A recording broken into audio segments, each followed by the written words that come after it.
বাঁকুড়া ইউনিভার্সিটির আন্ডারে বিভিন্ন কলেজে যে সমস্ত স্টুডেন্টস 2026 সালে ম্যাথমেটিক্স মেজর কোর্সে পড়াশোনা করছো, তাদের ক্লাস খুব শীঘ্রই মধ্যেই শুরু হতে চলেছে। ঠিক আছে, ইউনিভার্সিটির নোটিশ অনুযায়ী তোমাদের অ্যাপ্রক্স ওই 20 জুলাইয়ের কাছাকাছি সময় থেকে ক্লাসেস শুরু হবে। তো কলেজে সেমিস্টার 5-এর ক্লাস করতে যাওয়ার আগে চলো আমরা একটু দেখে নিই যে তোমাদের সিলেবাসে কোন কোন পেপারসগুলো আছে। ঠিক আছে, বাঁকুড়া ইউনিভার্সিটির সেমিস্টার 5-এ দেখো তোমাদেরকে ম্যাথমেটিক্স মেজরে 4টে পেপার কিন্তু পড়তে হবে।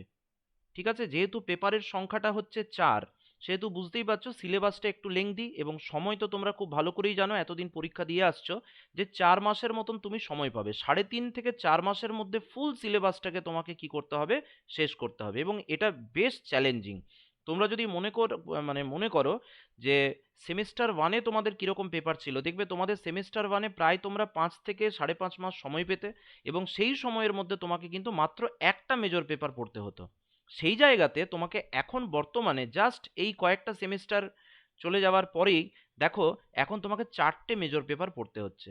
ফলত এটাকে কিন্তু খুব সিরিয়াসলি যদি তোমরা প্রথম দিন থেকে পড়াশোনা না করো, তাহলে শেষে এটা ম্যানেজ করা তোমাদের পক্ষে মুশকিল হতে পারে। সেই জন্য কি স্ট্র্যাটেজিতে তোমরা এগোবে, কি কি বই ফলো করবে, এবং আমি ব্রিফলি সিলেবাসগুলো সম্পর্কে একটু তোমাদেরকে বলে দিচ্ছি। দেখো 4টে পেপার তোমরা দেখতে পাচ্ছ। প্রথম পেপার হচ্ছে রিং থিওরি। এখানে কোন রিং থিওরির কথা বলা আছে? এখানে রিং থিওরি বলতে একদম তোমাদের রিং থিওরির বেসিক থেকে অ্যাডভান্সড অবধি পুরো রিং থিওরিটা কিন্তু কভার করতে হবে।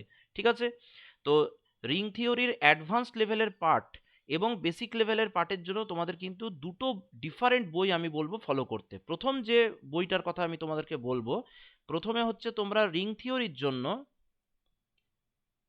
Higher algebra abstract and linear, higher algebra abstract and linear, abstract and linear by SK Mapa, এই বইটা তোমাকে ফলো করতে হবে। ঠিক আছে, এখান থেকে তুমি প্রায় ম্যাক্সিমাম কনসেপ্টই গেন করে ফেলতে পারবে। ঠিক আছে, এবং পরীক্ষায় প্রশ্নও ধরে রাখো এখান থেকেই তোমার 70% আসবে। এবারে অ্যাডভান্সড লেভেলের যে পার্টটা আছে সেটাকে যদি তোমাকে একটু কভার আপ করতে হয়, তাহলে তার জন্য আমি বলবো advanced abstract algebra, advanced abstract algebra written by Mohammad Ismail Haque, Mohammad Ismail Haque, এই বইটা তোমরা অবশ্যই ফলো করবে। ঠিক আছে, রিং থিওরির ব্যাপারটা তাহলে বুঝলাম। এবারে চলে আসছি তোমাদের লিনিয়ার অ্যালজেব্রা। লিনিয়ার অ্যালজেব্রার জন্য তোমরা ওই যেটা বললাম হায়ার অ্যালজেব্রা অ্যাবস্ট্রাক্ট এবং লিনিয়ার, ওই বইটার মধ্যেই তোমরা লিনিয়ার অ্যালজেব্রা পার্টটা কিন্তু লিনিয়ার পোর্শনে পেয়ে যাচ্ছ। ফলে ওটার জন্য ওই বইটাই তোমাদের পড়লে হবে, এবং তার সাথে তোমরা যদি মনে করো লিনিয়ার অ্যালজেব্রার আরেকটু এক্সট্রা সাপোর্ট তোমাদের প্রয়োজন, তাহলে linear algebra written by Prasun Kumar Nayak, PK নায়কের বইটা তোমরা ফলো করতে পারো। ঠিক আছে, ভালো বই হলো। এছাড়াও দেখো আরো কি বই নেই, বই নিশ্চয়ই আছে। তোমাদের সিলেবাসে দেখবে রেফারেন্স বইয়ের জায়গাতে অনেকগুলো বইয়ের নাম লেখা থাকবে। ফ্রিডবার্গ, ইনসেল, স্পেন্স, খুব পপুলার বই, ওটাও তোমরা ফলো করতে পারো। কিন্তু আমাদের যেহেতু সময় খুব কম এবং এক্সাম ওরিয়েন্টেড অ্যাপ্রোচে আমাদের এগোতে হয়, ফলে এই ধরনের বইগুলোর পড়লে মানে সুবিধা হবে কি না, কম সময়ের মধ্যে খুব তাড়াতাড়ি তুমি পরীক্ষার মতো করে প্রস্তুতিটা নিতে পারবে। এরপরে তোমাদের খুব ইম্পর্ট্যান্ট একটা পেপার হচ্ছে পার্শিয়াল ডিফারেন্সিয়াল ইকুয়েশনস। ঠিক আছে, পার্শিয়াল ডিফারেন্সিয়াল ইকুয়েশনসের জন্য তোমরা একটাই বই ফলো করবে, সেটা হচ্ছে advanced differential equation written by MD Rai Singhania, এই বইটা কিন্তু তোমাদের ফলো করতে হবে, এমডি রায় সিংঘানিয়া। ঠিক আছে, এছাড়া তোমরা differential equation written by Ghosh and Maiti, এই বইটাও ফলো করতে পারো। এখানে যে লেটেস্ট এডিশনের যে বইটা আছে, সেখানে তোমাদের পার্শিয়াল ডিফারেন্সিয়াল ইকুয়েশন পার্টটা খুব সুন্দরভাবে এক্সপ্লেন করা আছে। ঠিক আছে, এটা যেহেতু তোমাদের প্রচুর প্রবলেমস ওরিয়েন্টেড একটা পেপার, তাহলে এখানে কিন্তু প্রচুর প্র্যাকটিস করতে হবে। যেমন তোমার ধরো রিং থিওরি, এগুলো একটু থিওরি বেসড পেপার, এখানে অনেক থিওরাম আছে, ফলে এখানে তোমার অ্যাপ্লিকেশন এরিয়াটা একটু হলেও কম।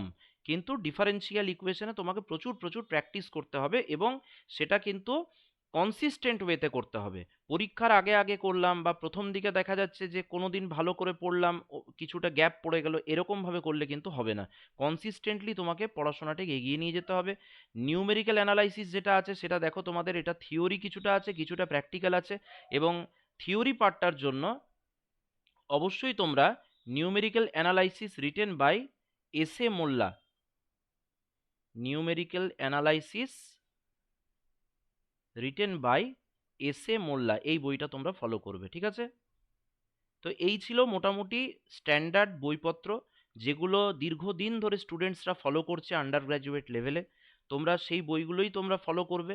এবং তার সাথে যদি তোমাদের এক্সট্রা কোনো সাপোর্ট মেটেরিয়াল প্রয়োজন হয়, সেক্ষেত্রে আমি এই ভিডিওর কমেন্টে আমার টেলিগ্রাম গ্রুপের লিংক দিয়ে দিচ্ছি, সেখানে তোমরা জয়েন করে রাখতে পারো। তোমাদের ম্যাথমেটিক্সের আপকামিং যে জার্নি, সেখানে অবশ্যই তোমাদের সেই টেলিগ্রাম গ্রুপ আশা করা যায় যে হেল্প করবে।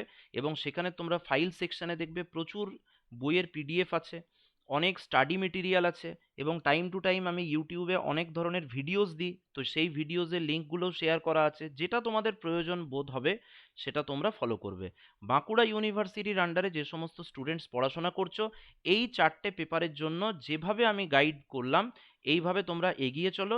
তারপরে যদি কোনো অসুবিধা হয়, অবশ্যই তোমরা আমার যে কমেন্ট আছে, কমেন্ট বক্সে লিখে জানাতে পারো, আমি তার যথাযথ উত্তর দেওয়ার চেষ্টা করব।